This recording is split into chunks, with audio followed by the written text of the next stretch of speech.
واسأل القرية التي كنا فيها والعير التي أقبلنا فيها وإنا لصادقون قال بل سولت لكم أنفسكم أمرا فصبر جميل عسى الله أن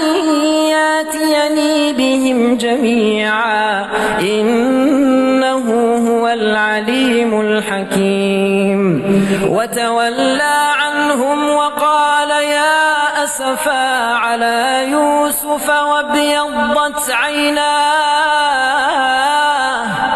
وابيضت عيناه من الحزن فهو كظيم قالوا تالله تفتأ تذكر يوسف حتى تكون حرضا أو تكون من الهالكين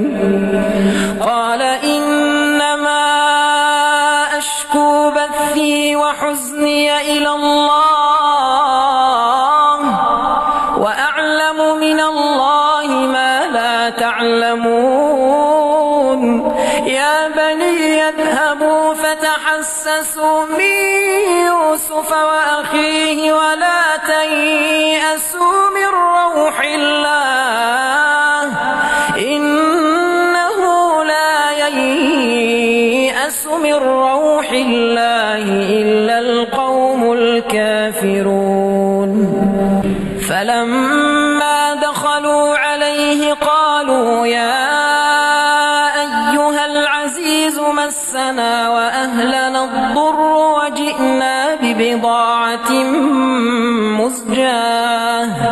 فأوف لنا الكيل وتصدق علينا إن الله يجزي المتصدقين قال هل علمتم ما فعلتم بيوسف وأخيه قال هل علمتم ما فعلتم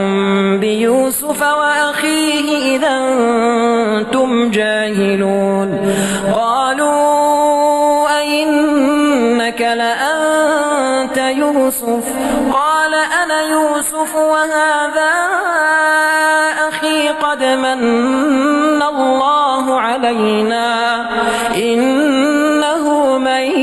يتق ويصبر فإن الله لا يضيع أجر المحسنين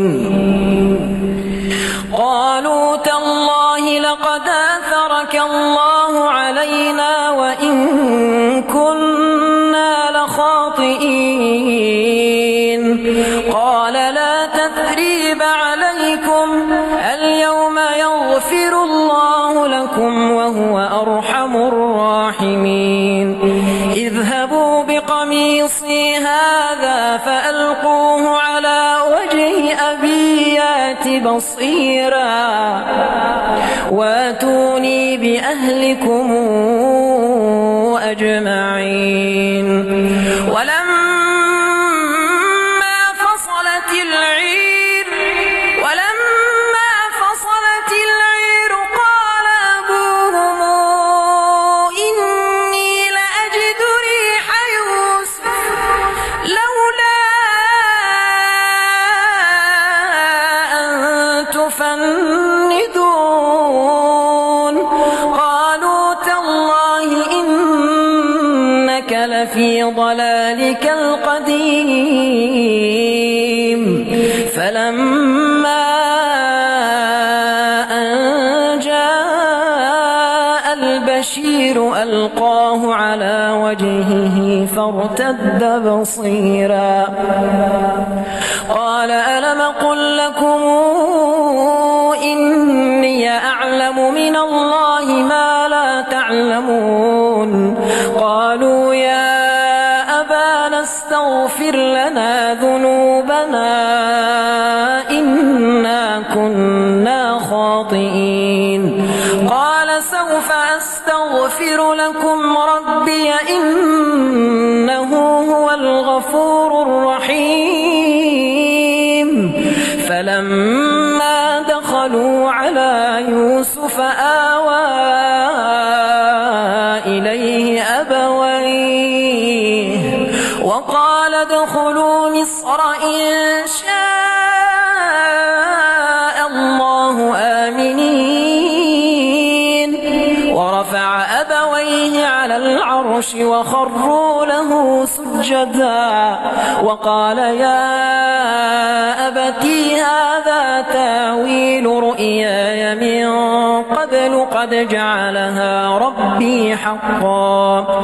وقد أحسن بي إذا أخرجني من السجن وجاء بكم من البدو من بعد أن نزغ الشيطان بيني وبين إخوتي إن ربي لطيف لما يشاء إنه هو العليم الحكيم.